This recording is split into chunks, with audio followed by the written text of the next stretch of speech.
Hey guys, it's another beautiful day down here in South Carolina. It's Ryan Rice.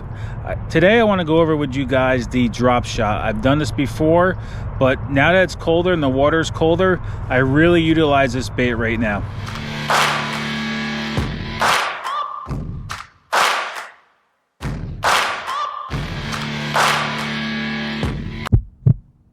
So the drop shot, I know I've covered this before. I'm going to cover it a lot. Besides a Texas rig, I think this is one of my other favorite ways to fish a soft plastics, just because, you know, the way the setup is where you have the weight at the bottom and you can keep this suspended off the bottom, especially when you're fishing a lot of muddy water or a soft bottom.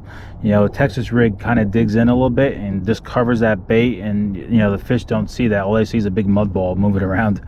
And through the years of fishing the drop shot now, I've learned that I've actually been fishing them on too heavy power of a rod. So I've been fishing it now on a medium light rod from Cashin, and it's a world of difference. It's making it a lot more sensitive for that bite, and I think I've been missing quite a few in the past fishing on a medium power. I think the medium light is a better power action rod for the drop shot setup. You know, to set this up, I just used 20-pound braid to a 12 to an 8-pound fluorocarbon leader. You know where the hook is, you have a Palomar hook in the middle of the line, and my suggestion is to leave quite a bit at the bottom, because you can move your weight around as needed and adjust the depth that you want. You know, if you make it too short at the bottom here, your tag end basically, you know, you're restricted to just that distance.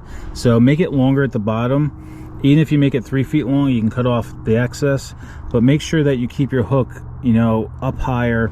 I usually leave about, you know, a foot to 18 inches from my actual braided line, and I usually leave about 2 feet underneath that to adjust. I usually don't bring it up much higher than that.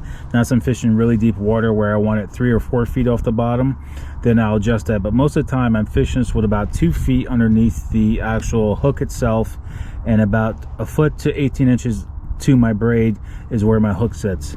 Now, as far as the soft plastics, I usually use like a 6-inch worm, a skinnier worm, like a trick shot worm. You know, I've been using the SMH worm from Z-Man. This is a little 6-inch worm from Rumble Fishing.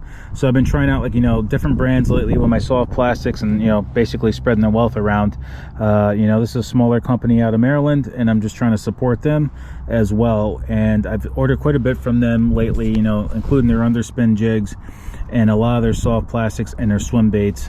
They got some Ned, you know, I got some Ned hooks from them, and you know, like a wide gap Ned head hook from them, and some other things. So it's just a nice little bait company. If you want to go check them out, I've been using them lately and I've been liking their stuff. But anyway, so, you know, I just been using I use a very small profile worm on the drop shot. I usually don't get much bigger than this. Sometimes I'll even throw like a Senko on here, but for the most part I use like a 6-inch trick worm.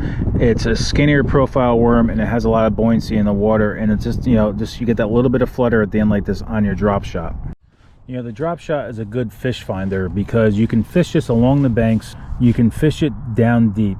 So, you know, usually I'm a fish finder, I'll run over the fish, and if I see like a brush pile or something like that with some marks around it, I'll spin back around, cast out past that, you know, that brush pile, and slowly work this towards that brush pile, and just give a little bit of twitches as I bring it in. You know, it's very subtle movements, there's not much movement to it. You just kind of work it slowly back to you and just give some twitches, because those twitches is making that worm tail flutter perfectly around when it's down there.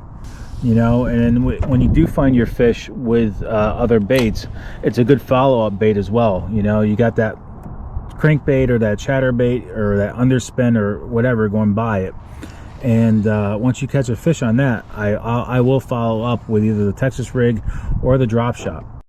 Now it's in a lot of current or a lot of wind. Most of the time I fish the drop shot on a 1/4 ounce weight at the bottom. They have tungsten, they have like long, you know, longer ones. I kind of like the bell shape ones. I like it sitting flat on the bottom like that. It doesn't make a difference what you use. It's a personal preference. I think these get hung up a little bit more than like your longer shaped ones, but I don't try to buy a bunch of different, you know, items of each thing. I just kind of stick with one thing. You know, I get just lead. I don't use tungsten because I'm not looking for this to feel. I'm looking for, you know, the tug on that bait. I'm not looking to really feel the bottom with my sinker on a drop shot setup. So I just stick with lead. It's inexpensive. If you lose them, it's not as costly as if you had tungsten on the bottom.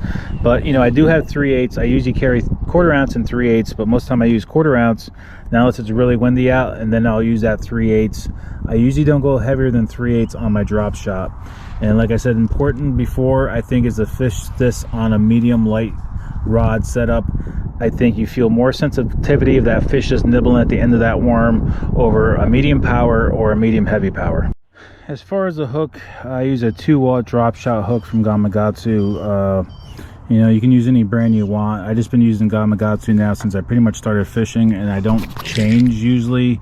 So just to kind of recap with the drop shot, you know, I use mostly like a green or a green pumpkin worm off the end of that. Every now and then I'll throw a black and blue, or I'll throw a black and blue Senko on the end of that hook, but for the most part it's always like a 6-inch trick style worm, usually in the green color family. And I just like using this bait. I never used to use it until like 2 years ago, and once I started using it, I realized it's actually very productive of a setup and a presentation for those fish, because you can just move it very, very, very slow, and just simple twitches of that rod makes that worm just flutter, and it just grabs the, you know, the attention of the fish. I mean, it's a good bait to use when it's tough, and it's good bait to use when it's very active. I mean, you will get a lot of fish on the drop shot. The drop shot is a great presentation to use all year round, but when the water's colder, we like to utilize it a little bit more, especially deeper and on those muddy bottoms where you want to keep that bait off the bottom and not get buried in the mud. So, you know, if you haven't used a drop shot before, you gotta give it a shot. You know, some people like it, some people don't.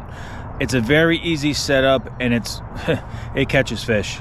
So as always, guys, I'll catch you guys on the water. Stay safe on the water, and thanks for watching.